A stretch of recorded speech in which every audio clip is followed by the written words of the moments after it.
He thinks this is a playground? The words cold sliced the recycled air. Before Malik could stammer an apology, the flight attendant, Grayson, snatched a fork, not to clear the tray. No, he plunged it into Malik's thigh. Passengers gasped. This kid alone, bleeding, meant nothing to Grayson. What the idiot didn't grasp. Malik's old man just bought the damn airline. Grayson figured he was untouchable, a tin-badged tyrant in the sky. He had no idea that Malik, quiet, sketching in his pad, would unleash hell. They have no idea that his kindness will change everything. What the arrogant attendant didn't know was that Malik's father was the new owner of the airline, and the storm of justice was already on its way. By the time this flight touched the ground, the man who thought he held all the power would discover just how fast his world could collapse. Malik Benson winced slightly as the edge of the tray table grazed his knee while he settled into seat 3A. The cabin lights above flickered softly as passengers shuffled past their carry-ons, bumping against armrests and shoulders. The air was thick with recycled oxygen and the subtle scent of lemon disinfectant. A flight attendant moved briskly through the aisle, his polished black shoes clicking faintly on the cabin floor. His name tag read, Grayson. Boarding pass, the man demanded, stopping in front of Malik's row. Malik blinked, startled. He'd barely buckled his seatbelt. He looked up and found himself staring into a pair of cold, impatient eyes. Grayson towered over him, tall and stiff with neatly combed hair and a sharp jawline. His uniform was spotless, but his tone was anything but welcoming. "Oh yes, sorry," Malik stammered, fumbling to pull the folded slip from the front pocket of his hoodie. "Here you go." Grayson snatched the paper without a word and scanned it quickly. "Figures," he muttered loud enough for Malik to hear, before handing it back and walking away with a tight shake of his head. Malik sat frozen for a second. He had heard the words, the tone, the dismissiveness. He didn't know why, but it stung more than he expected. Maybe it was the way Grayson's voice cut through the cabin noise like a cold gust of wind. Or maybe it was how he didn't even pretend to smile. Malik slowly tucked the boarding pass back into his pocket, trying to convince himself it didn't matter. But it did. He shifted in his seat, glancing nervously around the cabin. The premium section was quieter, more polished than the rest of the plane. Wide seats with extra legroom screens already lit with soft blue glow and passengers sipping bottled water from actual glasses. It was supposed to be a treat.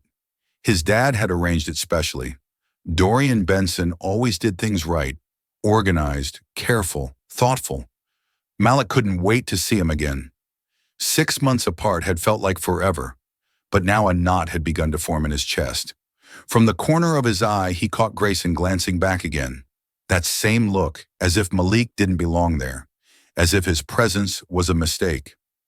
The boy turned toward the window, pretending to watch the baggage handlers loading suitcases below. Outside, the sun was beginning to dip low, casting long shadows across the tarmac. One of the handlers waved to a colleague, laughing about something Malik couldn't hear. It looked like a regular day for them, but for Malik, it didn't feel normal at all. He tried to calm his racing thoughts. Maybe he's just tired. Maybe he treats everyone like that, he told himself. But the words rang hollow. The overhead chime sounded. A voice came over the intercom. "Ladies and gentlemen, this is your captain speaking. We'll be departing shortly. Please ensure your seatbelts are fastened and all personal devices are switched to airplane mode. Estimated flight time to Stonebridge is 1 hour and 48 minutes. Malik reached for his backpack on the floor, pulling out a small sketch pad and a pencil. Drawing always helped. It distracted him from the noise, the tight spaces, and his own overthinking. He began sketching the wing of the plane, as seen from his window, letting his pencil glide across the page in soft strokes. He wasn't the best artist, but the lines calmed him. Just as he was shading the engine, a shadow fell across his lap. Grayson had returned this time, pushing a metal cart filled with snacks, drinks, and meals sealed in plastic containers. He moved efficiently, almost mechanically, until he reached Malik. Without looking at him, Grayson pulled a tray from the top of the stack and thrust it toward the boy. Malik looked up, startled. The tray tipped slightly, its contents shifting. He reached for it too slowly, and the edge of the tray caught his wrist. A metal fork clattered off the side, slipping between Malik's seat and the one beside him. I'm sorry, Malik said quickly, already leaning down to grab the fallen utensil. The tray wobbled in his lap, his sketchpad nearly slid to the floor, his face flushed with embarrassment. Grayson didn't wait for an explanation. You think this is a playground? He snapped, his voice tight and cutting. Malik looked up, still holding the fork in his hand. I didn't mean to. But before he could finish the sentence, Grayson reached down into the cart, pulled another metal fork from the stack, and in one swift motion, jabbed it into Malik's upper thigh. The pain was immediate, sharp, unexpected, deep. Malik gasped loudly, his mouth open in shock. The fork dropped from Grayson's hand and clinked against the plastic tray. Blood instantly began to bloom through the fabric of Malik's jeans, a dark circle spreading outward. He couldn't breathe, couldn't speak. A man in the aisle seat beside him, a middle-aged passenger with a travel pillow around his neck, jumped up. What are you doing? He shouted, eyes wide in disbelief. Grayson took a step back, hands raised, his face suddenly pale but controlled. It was an accident, he said flatly. The tray slipped. The other man didn't look convinced. That wasn't a tray. You stabbed him. Passengers across the aisle had turned their heads. A few had risen slightly in their seats. The cabin fell into a thick, stunned silence. No one moved. Malik sat frozen, his fingers gripping the tray. His leg on fire, his mouth trembled, but no sound came out. Grayson glanced around, eyes darting quickly from seat to seat. Then, with practiced coldness, he leaned forward and said, Sit down, sir. Everything's under control. The man hesitated clearly, wanting to argue, but after a few tense seconds, he sat reluctantly, still glaring at the flight attendant. Grayson turned and pushed the cart forward without another word. Malik stared down at his leg. Blood soaked the denim hot and wet against his skin. His hands began to shake. He wanted to scream, to cry, but the fear locked his throat. He could hear his heart pounding in his ears, the hum of the engines, the clink of plastic trays, a faint murmur of voices. No one had come to help him. He pressed his hand gently against the wound, gasping as pain flared again. Across the aisle, the man who had shouted earlier now pulled out his phone. He angled it carefully, discreetly. A red record light blinked. Malik didn't see it. He was staring ahead, his body, rigid eyes burning with unshed tears. He couldn't make sense of it. Why had Grayson done that? Why wasn't anyone helping? And why, most of all, wasn't his father here? The cabin dimmed as the plane left the ground, and through it all, Malik sat in silence, not knowing that just a few hours from now, the name of his father would turn this quiet cabin into a battleground. He had no idea this flight would change everything. The fork hit the floor with a faint clatter, barely audible over the hum of the engines. Malik Benson instinctively reached down between the seats to retrieve it, his fingers brushing the cool metal as he sat back up, face flushed with embarrassment. I'm sorry. Malik began holding the fork out with both hands, his voice small. Gay didn't wait for the apology to land. With a sharp movement, deliberate and cold, he snatched a fresh fork from the tray cart and drove it into the soft flesh of Malik's thigh. The pain was instant, hot and blinding. Malik's scream tore through the air, sharp and panicked. His body twisted in the seat, one hand flying to his leg, the other gripping the armrest so tightly his knuckles turned white. Blood bloomed beneath the denim of his jeans, darkening the fabric in seconds. What are you doing? Shouted the man seated beside Malik, shooting to his feet, his eyes wide with disbelief. He looked from Malik's leg to Grayson's empty hand, then down at the fork, now bent and crimson-stained. Grayson's face froze. For a heartbeat, he didn't move. Then, with calculated indifference, he stepped back, set the tray down on an empty seat, and lifted his hand slightly. It was an accident, he said flatly. His voice was even practiced. He startled me. I didn't see him move. The man beside Malik, tall-bearded, somewhere in his 40s, glared at the flight attendant. That wasn't an accident. You stabbed a kid. Grayson's eyes flicked to the surrounding passengers. A few had turned in their seats, their brows furrowed murmurs as beginning to ripple, but no one else stood up.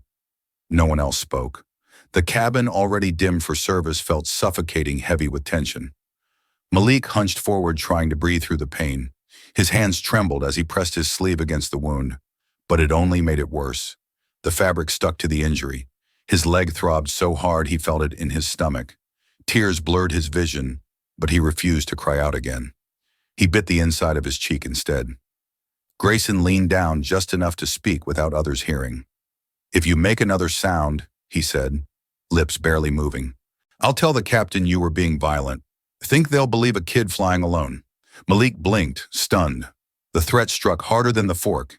He stared at the man's face, expressionless, uncaring, and shrank back into his seat. Across the aisle, an older man adjusted his earbuds and turned his phone camera toward the scene, angling it just enough to be discreet. His name was Vernon. Silver hair curled over his ears, and he wore a pressed button-down with sleeves rolled to the elbows. He had watched everything. He had heard the cry, seen the motion, the blood, the fear, and now he had it on video. Grayson glanced his way for a split second, but turned away just as quickly, opting to continue his food service like nothing had happened. His face was composed, but there was something brittle in his jawline, something uncertain, like he knew. Deep down, the moment had slipped from his control. The man next to Malik sat down slowly, unsure of what to do. "Hang in there, kid," he muttered, pulling his seatbelt tighter, eyes locked on the flight attendant, now moving 2 rows up. He looked around again, hoping another passenger might back him up, but they all sat frozen, some pretending not to have seen anything, others too stunned to intervene. The pilot's voice came on over the intercom, calm and professional. "Ladies and gentlemen, we're expecting a patch of turbulence shortly. Please remain seated with your seatbelts fastened." It gave Grayson cover. No one would question him for staying out of reach for a while. No one would press too hard. Not yet. Malik pressed the call button on his armrest. The light blinked above, glowing like a flare in the dim cabin. Grayson turned slowly, saw it, and returned with a forced smile that didn't reach his eyes. "You again?" he asked, keeping his tone pleasant for nearby passengers. "My leg, it's bleeding," Malik whispered, his voice barely audible. Grayson bent slightly and leaned in his breath, warm and sour. "You say one more word," he hissed, "and I'll make sure they think you attacked me, little brat." Malik recoiled, the fear anchoring itself deep in his chest. He looked down again at the blood now drying into his jeans, and then toward the window, trying to focus on the clouds instead of the stabbing pain or the threat that hung over him like a storm. Grayson straightened and walked away. Vernon, still filming quietly from across the aisle, tapped his phone screen and minimized the video. His expression darkened. He recognized the boy. During his cybersecurity onboarding at Aeromax Air 2 weeks earlier, he'd seen a family photo during a slideshow introducing the new CEO, Dorian Benson. This boy was Malik Benson. He didn't hesitate. Vernon tapped the messaging app and opened a secure line to a contact labeled DB. He typed quickly, "Emergency, your son flight 917 hurt. I have video." He hit send. Seconds later, the reply came. What happened? Vernon swallowed hard and glanced across the aisle again. Malik's head was leaning against the window, now his eyes half closed, his shoulders trembling slightly. With each shallow breath, the tension in Vernon's jaw hardened into resolve. Grayson had made a mistake, a brutal, irreversible one, and Vernon had just pulled the first thread in what was about to become a very public unraveling. And all the while, no one knew that the boy's father was the new owner of the airline. Malik's thumb hovered for only a second before he pressed the service button. The small circular light above him blinked silently, signaling his call. His heart pounded in rhythm with the ache in his leg. Blood had soaked a dark patch through the denim, and the pain pulsed deeper than the puncture. He clenched his jaw, willing himself not to cry again, not to look weak. Look, but it hurt badly. And more than the pain, it was the confusion, the disbelief. How could an adult hurt a kid like that and just move on? Footsteps approached. Heavy, annoyed, Grayson appeared again at the edge of Malik's row, arms crossed tightly, lips pulled in a thin line. The overhead lights flickered slightly as the plane adjusted altitude. He didn't kneel. He didn't even lean forward, just glared down. "What do you want now?" he asked, his voice low, but sharp enough to cut. Malik swallowed. He felt the heat of eyes from nearby passengers, but couldn't tell if anyone would speak up. He dared to look up at Grayson's voice, almost a whisper. "My leg! It's bleeding! I need help!" Grayson's jaw tensed. His eyes darted to the stained denim, then to the aisle, then back to Malik. He leaned in close enough that Malik could smell the coffee on his breath. "You say one more word," Grayson muttered, his voice venomous, "and I'll tell everyone you attacked me first." The words hit like a slap. Malik froze, not just because of fear, but confusion. He didn't understand how someone could lie so easily, how someone in uniform with power could turn the truth upside down. His lip trembled. His eyes welled up again, but he blinked hard, refusing to let the tears fall. Grayson stood there for a second longer, waiting for a reaction. Then, with a fake smile, he turned and walked away down the aisle, his posture relaxed as if nothing had happened at all. Across the aisle, Vernon Caldwell adjusted his headphones, but he wasn't listening to music. His Bluetooth setting flashed on his screen, but the sound was off. The old man had watched it all. He had seen the stabbing, the aftermath, and now this, the threat, the dismissal, the boy's silence. He looked at Malik. The child sat rigid, eyes locked on the seat back in front of him, shoulders stiff. There was something familiar about the boy's face, something Vernon had seen before, not in person, but in a staff orientation slideshow. Suddenly it clicked. The chin, the brow, the sharp gaze. Despite the trembling lip, Malik Benson, son of Dorian Benson, the new owner of Aeromax Air, Vernon's pulse kicked up. This wasn't just a case of an unruly flight attendant. This wasn't just abuse. This was a firebomb waiting to detonate in the heart of the airline, and no one on board seemed to realize it. But he did. Vernon leaned forward slightly, checking the aisle. Grayson was 3 rows down now, speaking with another passenger. Vernon unbuckled his belt, stood up casually, and rubbed his lower back as if stretching. "I'm just going to stretch my legs," he said to no one in particular. He walked slowly toward the back, passing the galley where 2 attendants stood chatting. Neither noticed him as he slipped into the narrow space beside the rear laboratory. He pulled his phone from his coat pocket and quickly unlocked it. The video was already saved, captured just after the fork had landed on the floor. He had filmed discreetly, the lens angled just right. He had Grayson's hand, the sudden jab, Malik's cry, the blood, and now the threat. The audio had picked up every word. Vernon didn't hesitate. He opened his messaging app, tapped a name already pinned to the top. Dorian Benson. His fingers flew across the screen. "Emergency. Your son, Flight 917, hurt. I have video. Your son's been stabbed with a fork by a crew member. I got it on video. He's bleeding." Vernon's voice was low, urgent, barely more than a whisper through the phone speaker. On the other end, Dorian Benson stood in a glass-walled conference room on the 19th floor of Aeromax headquarters, his back to a long table cluttered with notes from the press call he just walked out on. He didn't speak at first. His mind, sharp and tactical by nature, ran through the implications like a silent thunderclap. He had expected turbulence today of the corporate kind. Acquisition resistance from legacy staff union nerves.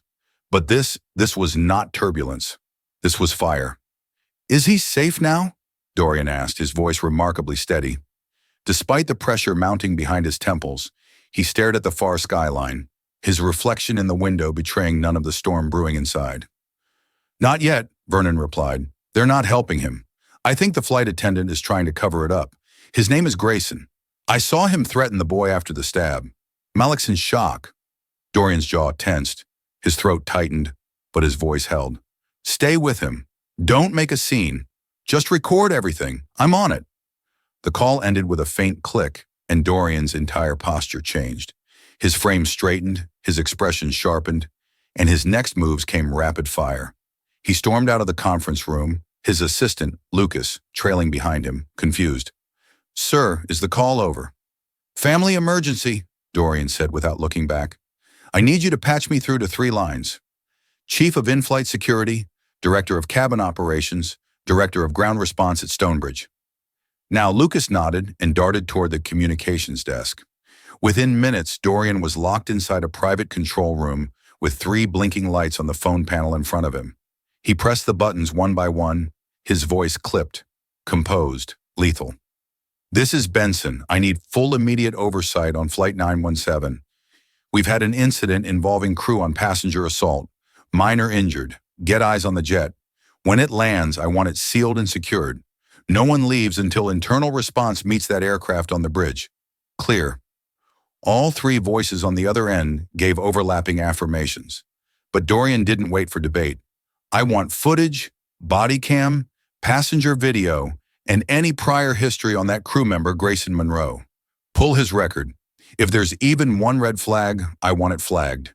He ended the call. Across the room, screens flickered with tracking data. Flight 917 was still in the air, coasting at $31,000 FTA to Stonebridge, just over an hour. To the untrained eye, it was just another dot in the sky. To Dorian, it was a slow-moving time bomb, one that had just detonated on a personal level. Back on the flight, Malik sat in silence, one hand gripping the armrest, the other pressed over his bleeding thigh. His eyes were red, but he hadn't cried again. Not since the initial shock.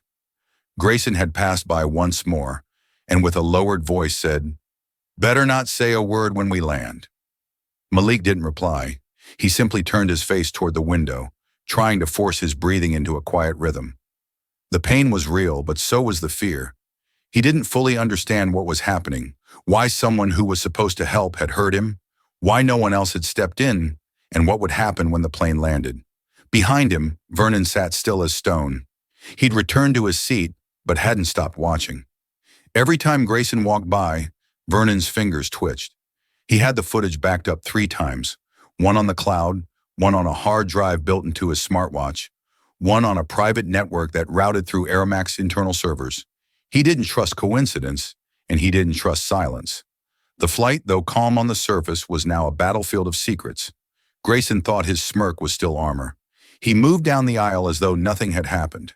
He poured drinks, smiled flatly, reached into overhead compartments to assist passengers, but his eyes never drifted toward Vernon again. He must have known the recording had happened, or maybe he didn't care. Either way, the clock was ticking. Dorian, back at HQ, watched a screen that now showed the security teams assembling at Stonebridge. He spoke once more into his direct line. Have the bridge team wear plain uniform. No panic, but once doors open, no one moves. The name's Grayson Monroe. Isolate him calmly, professionally. I want him escorted without warning. A beat of silence passed. Then copy that, sir. In the seat beside Vernon, a passenger shifted. Malik's breathing hitched for a moment. Vernon leaned forward just slightly and tapped out one more message on his device. This time, it was not to internal Airmax security. It was to Dorian's personal line. Emergency. Your son. Flight 917 hurt. I have video. The reply came less than 10 seconds later. What happened? Vernon typed back carefully, deliberately, stabbed in leg with a fork. Crew member named Grayson. I have full footage. Malik bleeding. They aren't helping him. There was no reply this time, but Vernon knew what that meant. He didn't need a thank you. He didn't need instructions. He had worked with Dorian long enough to know that silence from the top only meant one thing. The engine had been switched on. Inside the flight cabin, tension pulsed like electricity under the surface. The passengers didn't know it, but their aircraft was now being tracked, not just for altitude or weather, but for truth. Every second in the air brought them closer to a confrontation Grayson could never prepare for. He had hurt a child, and not just any child. Vernon glanced sideways at Malik, who sat with lips pressed tight, eyes shining but defiant. Grayson passed again, avoiding eye contact, and Vernon whispered under his breath. What Grayson didn't know was that he had just ruined his life on camera. The moment the wheels of Flight 91 touched the runway, a jolt ran through the cabin. But for Malik Benson, it wasn't turbulence that made him flinch. It was the sharp ache in his leg, still burning from where the metal fork had pierced through his jeans into his skin. Blood had dried around the edges, crusting against the fabric. His small hands gripped the armrest tightly, knuckles, pale jaw clenched. He didn't cry anymore. He was past that. Now he was just waiting for the pain to stop, for someone to help, for his father to appear. But all he could see were strangers and Grayson. The flight attendant moved casually down the aisle, checking seatbelts and tray tables as if nothing had happened. He gave Malik only a brief glance, eyes cold and unreadable before moving on. Passengers whispered. A few stole glances at the dried blood on Malik's jeans, at his pale face and trembling hands, but no one spoke. No one stood. Some looked away as if pretending not to see would make it less real. In seat 11C, Vernon Reeves tapped the edge of his phone with a finger, eyes flicking between the screen and the aisle. The video, grainy but clear, was saved in 3 secure cloud drives and 1 encrypted flash. The frame showed exactly what had happened. The sudden jab, the boy's cry, and Grayson's calm denial. Vernon wasn't an emotional man, but his jaw had been tight since the moment he hit record. He sent another message to Ground Marshal Desmond Rusk. Message Gate 12. Red alert. Be ready. Confirm. A reply came within seconds. Confirmed. Armed response on standby. As the aircraft rolled toward its gate, a new alert blinked across the cockpit screen. The pilot, a seasoned man in his 50s named Captain Hadley, furrowed his brow. The message from tower control was direct. Hold position after docking. Special security team will meet aircraft. Do not release passengers until instructed. That was unusual. He leaned over and said quietly to his co-pilot. Looks like we've got something waiting for us. In the back of the aircraft, Grayson was humming under his breath. He smoothed out the front of his uniform, adjusted his tie, and gave a fake smile to a passenger in row 22. He felt in control again. No one had said anything. No one had stopped him. The boy had gone quiet. Whatever storm might have come, it had passed. He couldn't have been more wrong. As the plane eased into its final stop at Gate 12, Grayson turned toward the front, ready to open the cabin door and begin the usual disembarkation speech. But then he paused. Through the tiny window of the front door, he saw them. 6 men, all in dark uniform, standing shoulder to shoulder at the end of the jet bridge. No airline staff, no friendly faces, just stern eyes, folded arms, and the glint of badges. Grayson's breath caught for a moment, but he quickly straightened. Maybe it was a drill. Maybe they were for someone else. A voice crackled over the cabin intercom, calm but firm. Ladies and gentlemen, we ask that all passengers remain seated for a brief onboard security check. Please stay in your seats until instructed to disembark. A ripple moved through the cabin. Confusion. Concern. Grayson blinked. His hand hovered over the intercom switch. He turned to the nearest flight attendant, another man named Carl, and muttered, "What's this about?" Carl shook his head, looking just as surprised. No clue. Then came the moment Grayson hadn't anticipated. Vernon stood without hesitation. He walked down the aisle, passengers craning their necks, and stopped at the front row. He turned toward the lead officer, who had just boarded. Vernon held up his phone and spoke clearly, his voice cutting through the silence like a blade. "This is the kid," he said, pointing at Malik. His tone held no tremble, no hesitation. "This is what he did." He handed the phone over. The officer didn't even ask questions. He simply looked at the screen, watched for 6 seconds, then nodded. He handed the phone to the man behind him and stepped forward. "Mr. Grayson Monroe," he said in an even tone. "Please come with us?" Grayson blinked, frozen. "Wait, what's going on?" he asked, his voice high and thin. Now his hands hovered in the air as if trying to push away invisible hands. One of the other agents stepped forward. "You just attacked the new owner's son." Grayson's face drained of color. His lips parted, but no sound came out. Passengers began murmuring. Someone gasped. Others turned to see Malik, now sitting rigid, eyes wide, watching the scene unfold. The young boy didn't move. He didn't speak, but the flicker of shock and hope in his eyes said everything. 2 agents flanked Grayson and gently but firmly pulled his hands behind his back. The click of metal cuffs echoed louder than the engine hum. Grayson didn't fight, didn't speak, didn't even blink. The men walked him down the aisle as passengers parted, some filming, others whispering. Grayson's head stayed low, his steps stiff. No one smiled, no one clapped, but every soul on board knew they had witnessed something real, and the world was about to find out. The sound of Grayson's shoes scraping against the jet bridge floor echoed with each reluctant step, broken only by the sharp click of handcuffs locked tightly around his wrists. His breathing was erratic, loud, ragged, panicked. Uniformed officers on either side gripped his arms firmly, showing no sign of sympathy. Behind them, the cabin of Flight 91 Seamean remained frozen in the stunned silence. Passengers leaned out into the aisle, eyes wide, some whispering to their neighbors, others simply staring, unable to process what they had just witnessed. Inside, Malik Benson sat motionless, his legs still throbbing beneath the torn fabric of his jeans. The pain radiated upward in hot waves, but he clenched his jaw, refusing to cry again. His eyes remained fixed on the narrow space where Grayson had disappeared. A faint trail of blood stained the aisle carpet near his feet. The air around him felt thick and hollow. He didn't understand everything that had just happened, but he knew enough to recognize fear when he saw it. A male officer stepped forward through the curtain, separating first class from the galley. He moved with purpose, but softened as he neared Malik. He knelt beside the boy and lowered his voice. "Hey, buddy," the officer said gently, eyes level with Malik's. "Your dad's waiting for you." Malik blinked. His lips parted, but no words came. The weight of the moment pressed down on him. Then slowly he nodded. The officer helped him to his feet, steadying him as he winced and shifted weight off his injured leg. A second crew member, this one unfamiliar and visibly shaken, rolled a wheelchair into place. Careful not to make eye contact with anyone, he lowered it, and Malik eased into the seat with a muffled groan. Passengers murmured behind cupped hands as the small procession made its way down the aisle. Some turned away as they passed, unable to face the shame of their silence earlier. Others simply watched, eyes hollow with guilt. The man who had recorded the incident, Vernon, stood as they passed. His phone was still in his hand, locked but trembling slightly.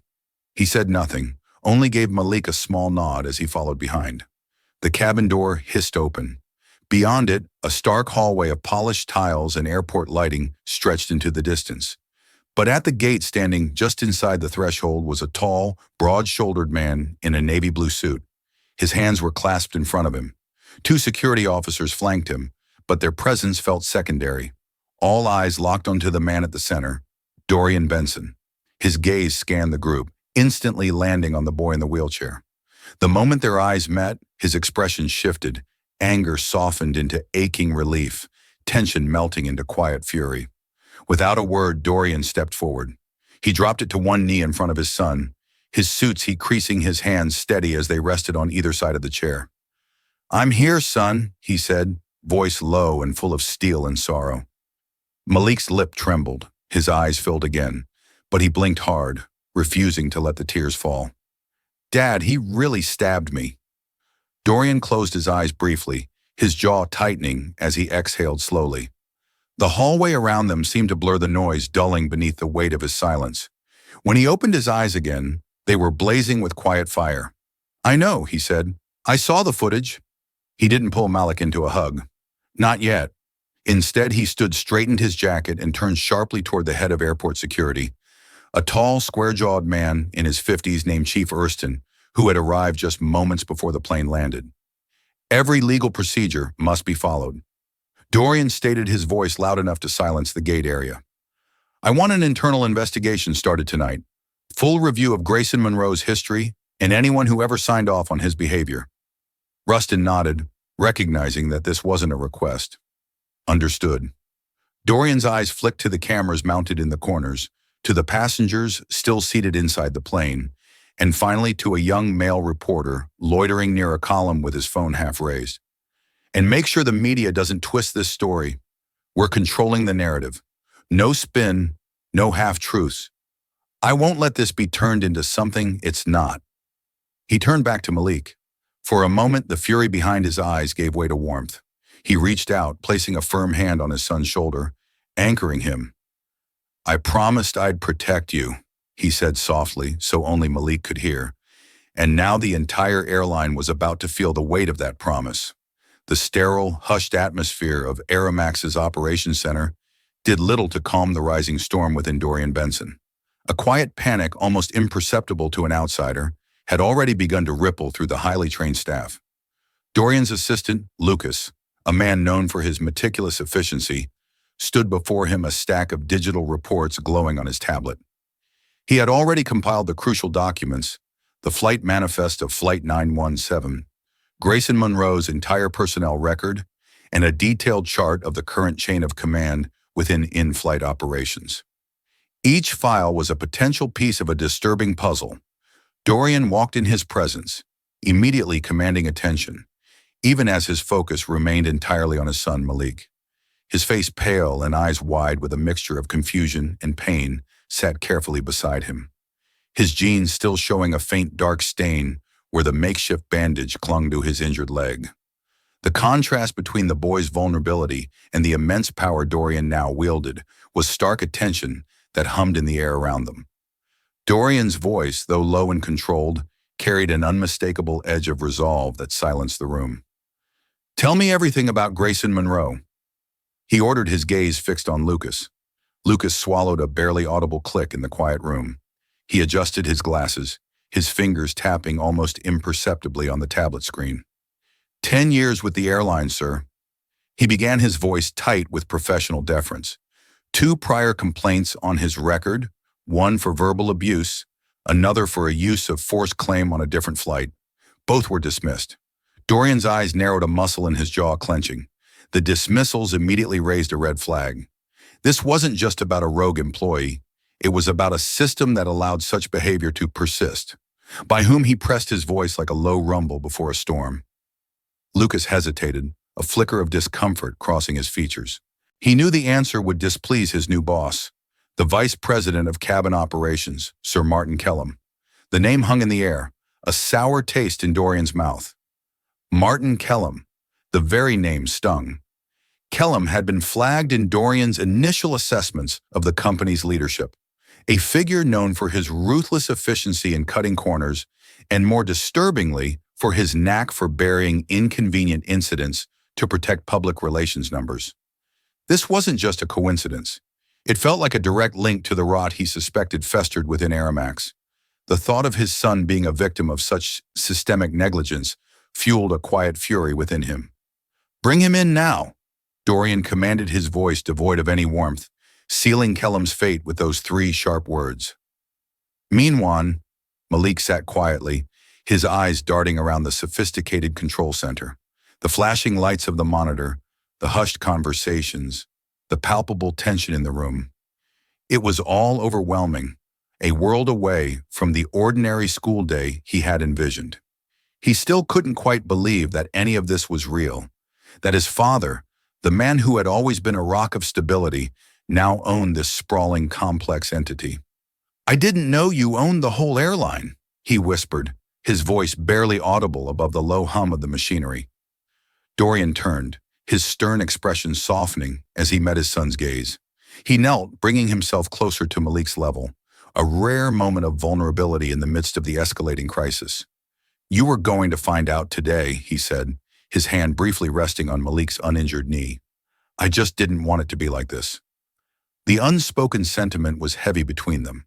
This revelation was meant to be a joyful surprise, a new chapter, not a consequence of trauma. Outside the thick, soundproofed walls of the operations center, the news was already beginning to leak, seeping into the vast interconnected world. A few quick-thinking passengers, still shaken by the incident, had already posted vague tweets about a disturbance on Flight 91, about a child being hurt, about an emergency landing. The digital whispers were the first tremors of what would soon become a full-blown earthquake. In a private room down the hall, Vernon, the tech investigator, sat hunched over his laptop, his fingers flying across the keyboard. He was meticulously reviewing every frame of the video footage he had captured, zooming in, enhancing the audio. The sharp, chilling sound of Grayson's threat to Malik, muttered under his breath, echoed faintly from the speakers. "You say one more word and I'll tell everyone you attacked me." Vernon's face was grim. He muttered to himself, a low prophetic warning that carried the weight of experience. They weren't just dealing with a lawsuit. He whispered, the gravity of the situation sinking in deeper with every replay. They were about to deal with a legacy-level reckoning, and Dorian wasn't leaving any stone unturned. If that moment made your blood boil and your heartache, don't scroll. Subscribe and become a member, because silence protects abusers, not children. Martin Kellum strolled into the conference room like a man walking into a friendly brunch, not a disciplinary hearing. His suit was pressed, his silver cufflinks caught the light, and a self-satisfied smirk played across his lips. He extended a hand toward Dorian Benson. "Dorian," he said smoothly, as if they were old colleagues meeting for coffee. Dorian didn't move, his eyes locked onto Kellum's with an unreadable intensity. "Sit," he said flatly. The room was tense. The conference table stretched between them like a drawn line. Malik sat quietly in the corner, his bandaged leg elevated, flanked by Vernon and Lucas. A tablet rested in Vernon's lap, paused on a damning image. Grayson Monroe's hand gripping the metal fork just before it made contact with Malik's leg. Kellum's smile faltered slightly, but he took a seat, adjusting his tie. "I heard there was some confusion." Dorian cut him off by tapping the screen. The video resumed, audio clear and sharp. The jab, the cry, the blood. Then came the moment that made everyone in the room flinch. Grayson's muttered threat to frame the boy. Dorian froze the video on Grayson's face, his expression cold and uncaring. "This is what your leadership has protected," Dorian said, his voice low but sharp. "I want an explanation." Kellum leaned back in his chair. The confidence didn't vanish, but it cracked. "There's always context," he said carefully. "Flight attendants deal with high stress. You've got passengers with attitudes, delays, last-minute changes. It's not always black and white." Dorian's stare didn't waver. "He stabbed a child in the leg," he said, voice rising just enough to cut the air. "A child sitting in premium class. My son." The silence that followed was dense. Even the soft hum of the central air system seemed to fade. Malik didn't speak, but his eyes never left Kellum's face. Vernon broke the stillness, tapping a few commands on his tablet. "There's also a pattern," he said, sliding the device across the table. "I pulled archived internal reports. 6 unresolved complaints tied to Grayson Monroe over the past year alone, all either closed without investigation or removed from the complaint system entirely." Kellum hesitated.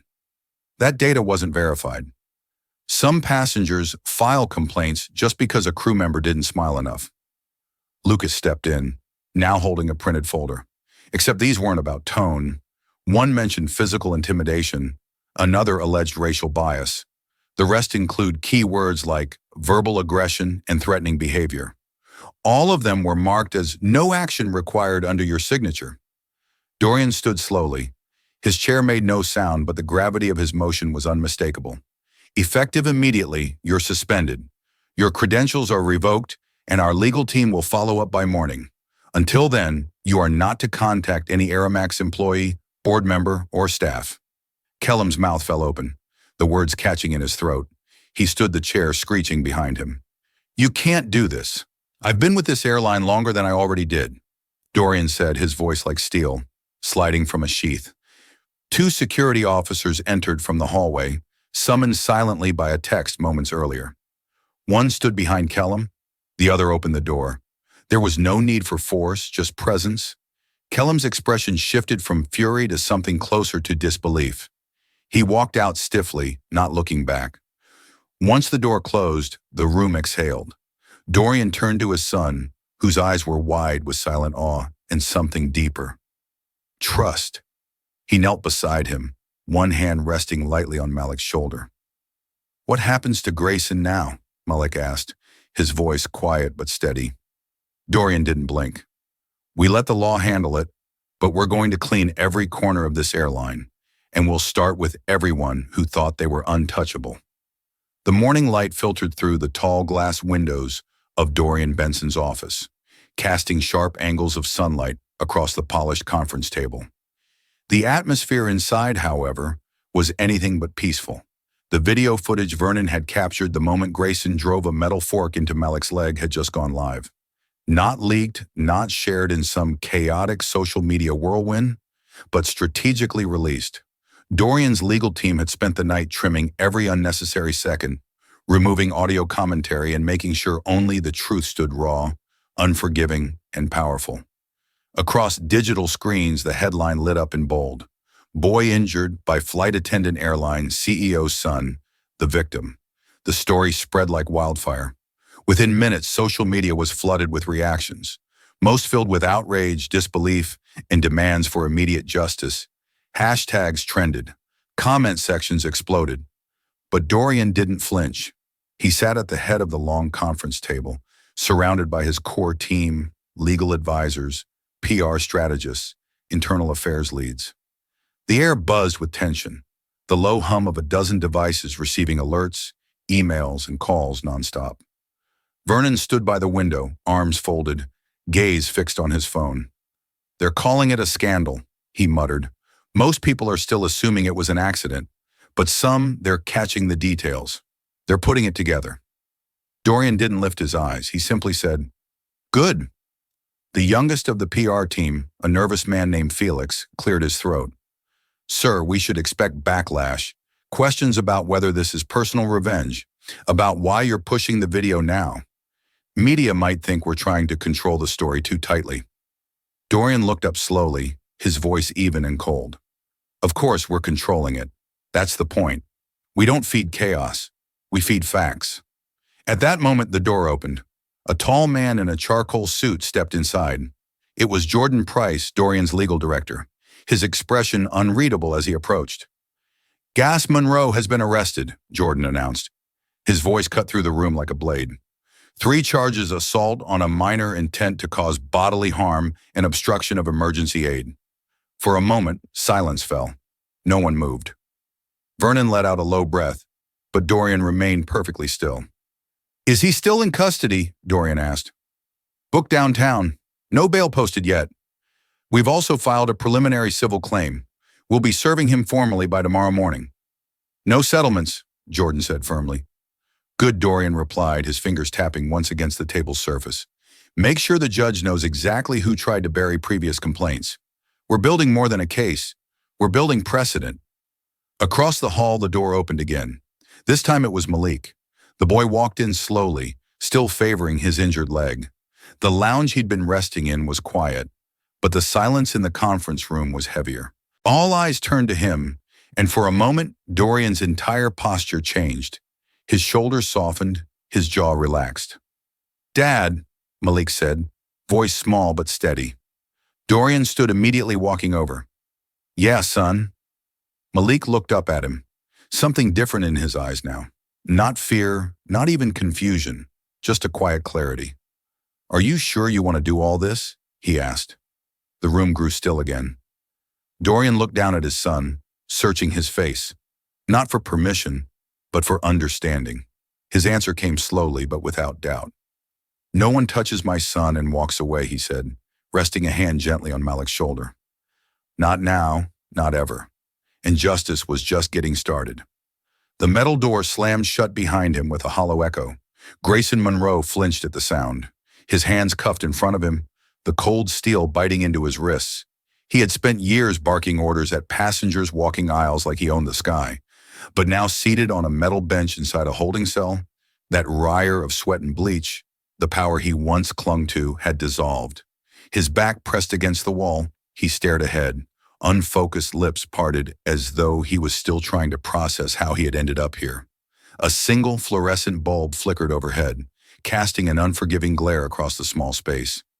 No one had spoken to him in the past 2 hours except for the officer who fingerprinted him without a word. The silence was crushing. He shifted uncomfortably still, wearing his Navy crew uniform, the wings on his chest now feeling like lead. His arrogance had drained away during the interrogation, replaced by a grim realization. This was real. This wasn't a misunderstanding. This wasn't something his supervisor could smooth over. He had seen the headlines through the small screen in the intake room. "Airline CEO's son assaulted by flight attendant." The words felt like a punch. Malik. That was the boy's name. He hadn't cared to remember it before. To him, the kid had just been a nuisance in premium seating, someone he thought didn't belong. He hadn't cared who the boy was until the world told him. Now he was alone. The union representative he called had responded with a tight voice. "You're on your own for this one, Grayson." His regular attorney refused to take the case without full prepayment. Back at Aramac's headquarters, Dorian Benson stood before a wide digital display in a glass-walled conference room, arms folded tightly over his chest.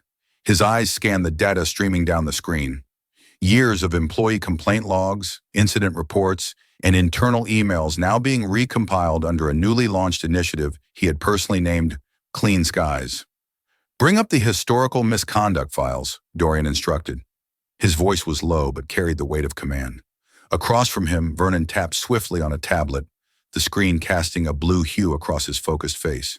"I've gone through the last 10 years, Vernon said, dragging a document into the main feed. 18 crew members with serious complaints, violence, neglect, repeated misconduct.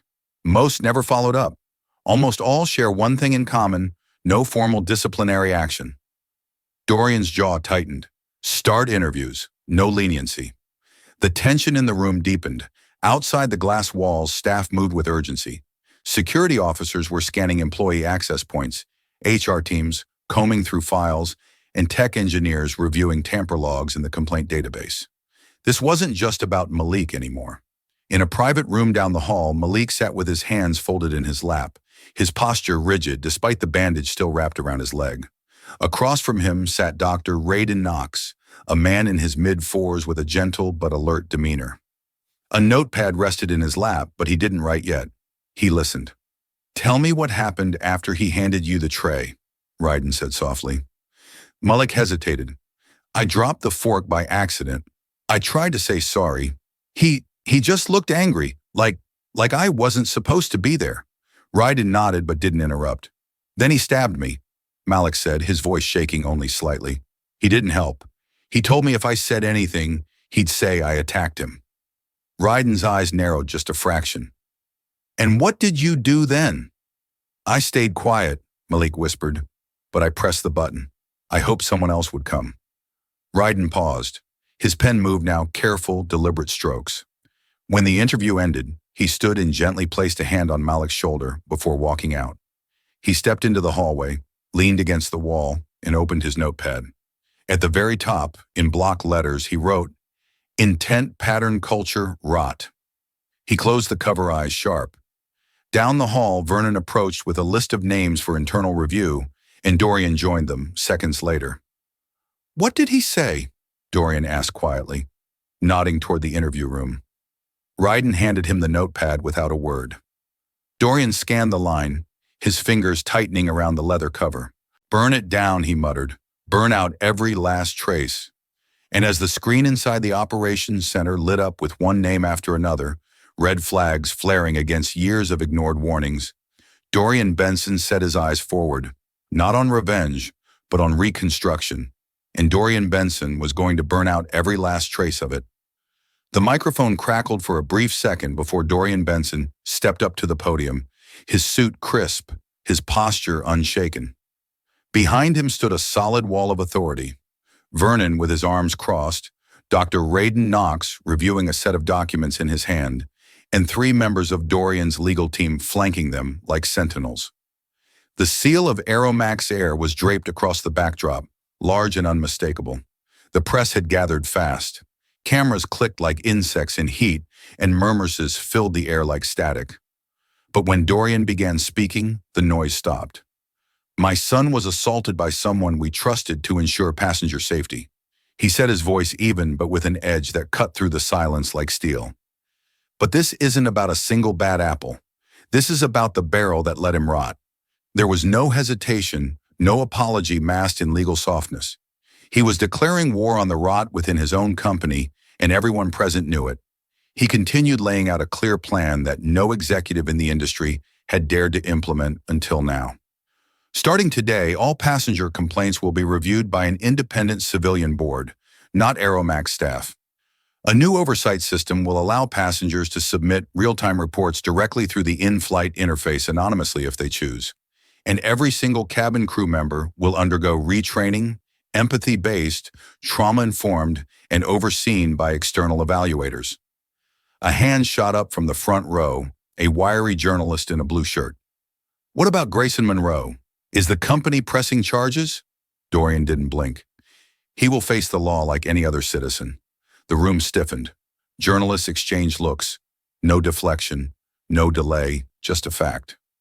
Another voice called out softer this time. "And your son? How is he doing?" For a moment, the steel in Dorian's eyes melted just slightly, his lips pressed into a thin line. Then he answered, "He's healing and stronger than most adults I know." Click, click, click.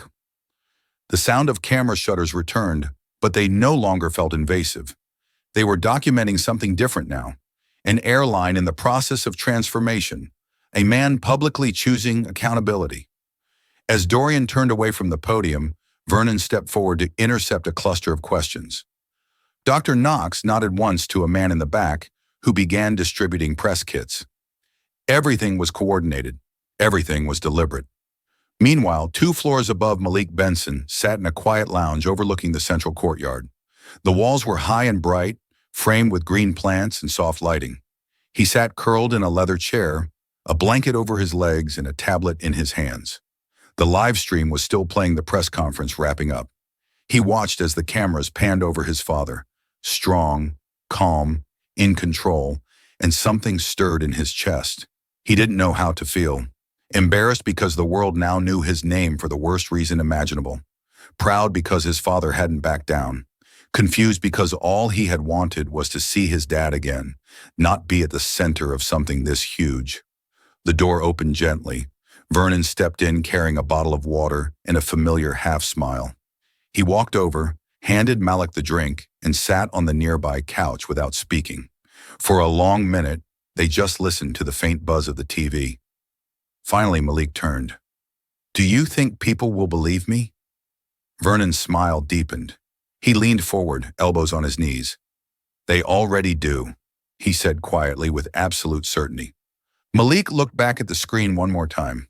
His father was no longer visible, the feed cutting to talking heads analyzing every word, but he didn't need to hear more. He felt it. His truth had landed, and the world was listening now. And now the people were watching every move the airline made. Grayson sat stiffly at the defendant's table, hands clasped, the dull clink of the cuffs around his wrists, hidden from the public eye. The courtroom was hushed thick with the kind of silence that preceded either redemption or ruin. Malik Benson walked in quietly, accompanied by a court officer. His steps were measured, almost too calm for a 12-year-old about to confront the man who had wounded him so deeply. Yet behind the boy's steady pace was a heart pounding against the walls of his chest, each thump reminding him this was real. He approached the witness stand. Every eye in the room followed him. The judge, a stern man named Harold Quinn, motioned gently for him to take a seat. Malik adjusted the microphone with a slight tremble, then looked up at the sea of unfamiliar faces. But one face anchored him, his father's. Dorian Benson sat in the front row, back straight suit, crisp eyes full of quiet fire. Their eyes met, and that was all Malik needed. The prosecutor, Alan Trent, stood and walked toward the witness stand with deliberate steps, his voice calm but firm. "Malik, can you tell the court what happened on Flight 917? Malik took a deep breath. "I was sitting in my seat near the front. The flight attendant, Grayson Monroe, gave me a meal tray. I dropped the fork. I tried to say sorry." He paused, glancing at Grayson briefly. "He stabbed me in the leg with another fork and told me not to talk about it." A ripple of murmurs moved through the courtroom. The judge raised a hand. "Order." Grayson sat motionless, eyes fixed ahead, his face unreadable. The defense attorney, a balding man named Miles Callan, shifted in his chair, already preparing his line of questioning. But it wouldn't matter. The next few moments would decide everything. Trent nodded. "Did he say anything else?" Malik hesitated, then said he threatened me. Told me he'd say I attacked him if I spoke up. "And were you given any medical help during the flight?" "No," Malik replied, voice barely above a whisper. "Not until we landed." Trent looked back at the jury. "That will be all for now." He returned to his table. Callan stood. "Malik, is it possible the fork hit you by accident?" Malik stared at him. "No.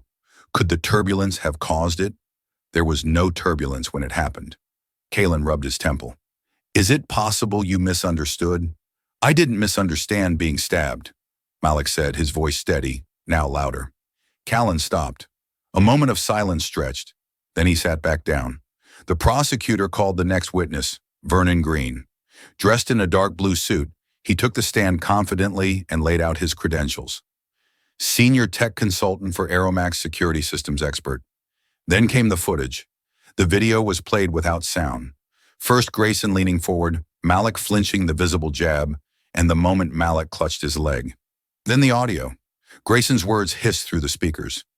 "You say one more word and I'll tell everyone you attacked me." The courtroom shifted. Some jurors leaned forward. One of them, a man in his 50s, shook his head slowly. Vernon continued, "I had been hired by Airline to help audit their cybersecurity systems. I recognized Malik from an internal photo Dorian Benson shared during onboarding. That's why I acted. I sent a message directly to Mr. Benson during the flight and preserved this footage through secure servers." Next came Dr. Radon Knox, an independent trauma specialist. He laid out not just what happened, but why it was allowed to happen. Grayson Monroe's actions didn't exist in a vacuum. He stated he had 2 prior complaints, but no consequences. Over the past year alone, 6 complaints involving his behavior were deleted from the airline's database, and who had the authority to delete them? The prosecutor asked. Dr. Knox replied, "Cabin operations leadership." And why would they do that? To protect their numbers, to hide the rot. Kalin objected, but the judge overruled him. Dr. Knox finished his testimony by showing a chart. Crew discipline reports compared across airlines. Airline had the highest dismissal rate of crew complaints and the lowest rate of follow-up action. The system, Knox said, protected people like Mr. Monroe at the expense of passengers, especially vulnerable ones. As closing arguments began, the courtroom felt colder. The jury remained still, absorbing every word. "Ladies and gentlemen," Trent said, walking before them, "this case is not about whether someone lost their temper. It is about a system that allowed violence to take flight. A boy was hurt, not just physically, but emotionally, and that pain was dismissed until the truth found its way into the light." When the jury was dismissed to deliberate, Malik sat quietly beside Dorian in the waiting room. The hall outside buzzed with reporters, the sound muffled by thick courthouse walls. Malik's fingers tapped the armrest of his chair. Dorian placed a steady hand over them. "You were brave up there," he said. "I was scared," Malik admitted. "You still did it. That's what makes it brave." Hours later, the jury filed back in. The foreman stood. The judge asked for the verdict. Guilty on all charges. Grayson didn't speak. He didn't cry. He simply lowered his head. The gavel struck once. The sentence, 4 years in prison and a permanent ban from working in any passenger-related transportation job.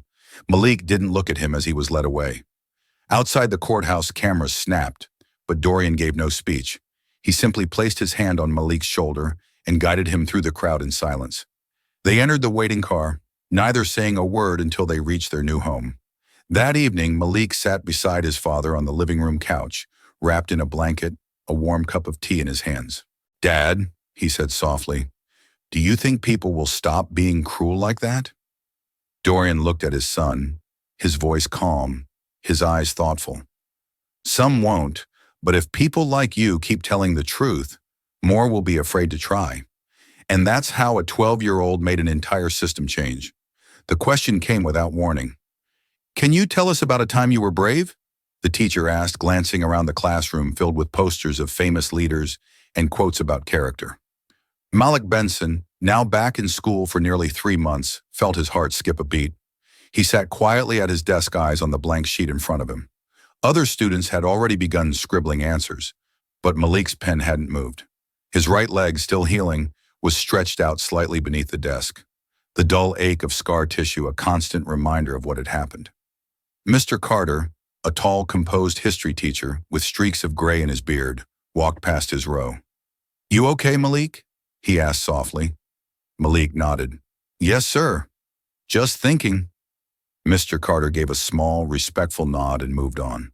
The classroom buzzed with the sound of pencil scratching paper. Malik's fingers gripped his pen, and for a moment he thought about writing it all down. The flight, the stabbing, the courtroom. But something held him back. It wasn't fear. It was choice. He didn't want to be remembered just for surviving something awful. He wanted to be remembered for what he did after. Outside, rain tapped against the window panes, and a breeze pushed faint clouds across the gray sky. Malik took a breath, steady and calm, and started to write. 3 months had passed since the trial. In that time, Malik had gone from being a name whispered in courtrooms to a name spoken with reverence in boardrooms. Quietly, without fanfare, his story had become part of a Romax's transformation. Under Dorian Benson's leadership, the Clean Skies Initiative had shifted from press release to practice. 12 employees had been removed, some for past complaints, others for negligence. New hires brought younger, more ethically driven leaders into the fold. Every flight attendant now went through empathy-based training, and each aircraft had been upgraded with new oversight tablets that allowed passengers to anonymously report mistreatment. Yet for Malik, real change wasn't measured by policy. It was in the hallways of his middle school, where classmates didn't whisper or gawk like before. It was in the simple way his teachers spoke to him, not as a news headline, but as a boy who had walked through fire and kept walking. The limp was still there mostly in the mornings, and the scar on his leg, a narrow line etched just above the knee, would probably stay forever. But when Malik looked at it, he didn't just see pain anymore. He saw proof that he hadn't let the pain win. One Friday morning, Mr. Carter asked for volunteers to present their courage essays. A few hands went up, boys talking about standing up to bullies moving to new cities, helping a sick grandparent. Malik listened, nodded, even smiled, but he remained silent until Mr. Carter looked at him again. "Malik," he asked, "would you like to share?" A beat of silence fell. Malakita could feel the weight of attention turn toward him. For a second, he thought about saying no, but then he saw Mr. Carter's face, calm, encouraging, expectant. Malik stood slow and careful. His leg tensed slightly, but he didn't flinch. He walked to the front of the class. The room was still. Even the usual side whispers had stopped. He didn't need his paper. When someone powerful thinks they can hurt you and get away with it, Malik began, his voice low but steady. It's easy to feel small. His classmates leaned forward, listening closely. They count on you being quiet. They count on you being scared. But sometimes all it takes is one truth, one voice to shake their whole world. He looked around the room, letting the silence settle like dust after a storm.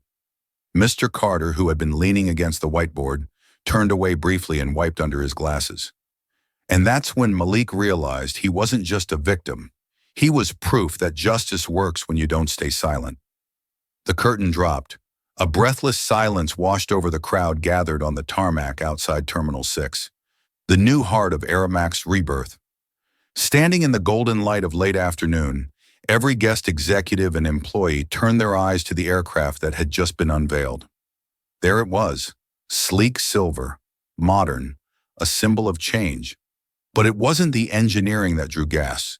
It was what had been painted across the body of the plane, just behind the cockpit window in bold navy blue lettering. The M. Benson Initiative. The applause came seconds later. Hesitant at first, then swelling into a rolling wave. Photographers scrambled for angles. Reporters whispered urgently into microphones.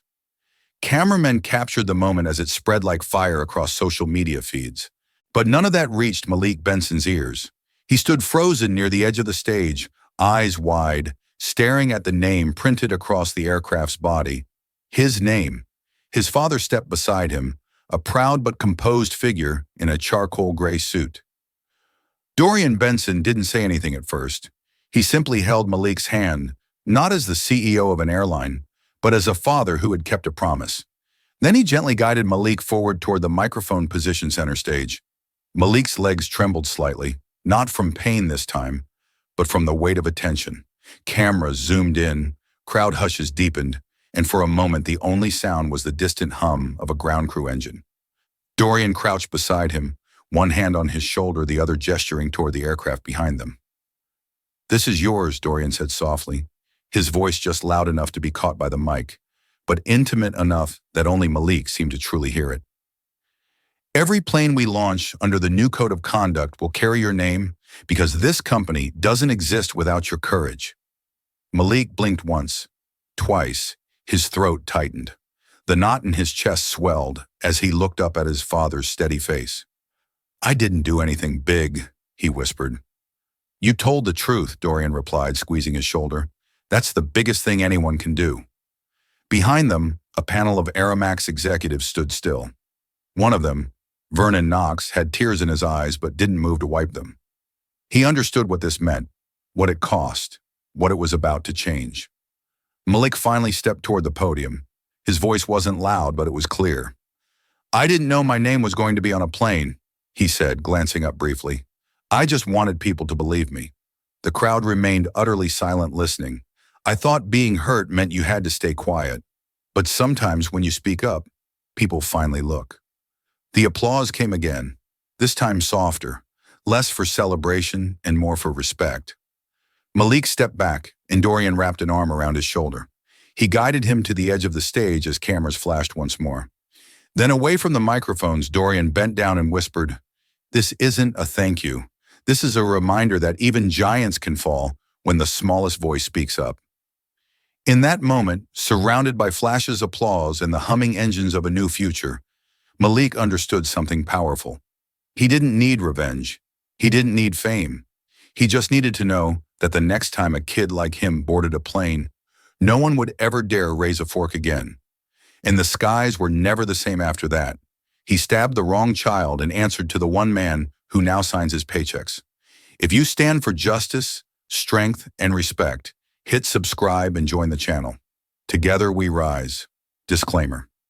The story you just watched is fictional, created to highlight the consequences of abuse, discrimination, and unchecked cruelty. Its purpose is to inspire conversations about justice, accountability, and the urgent need for safety, respect, and equality in all environments.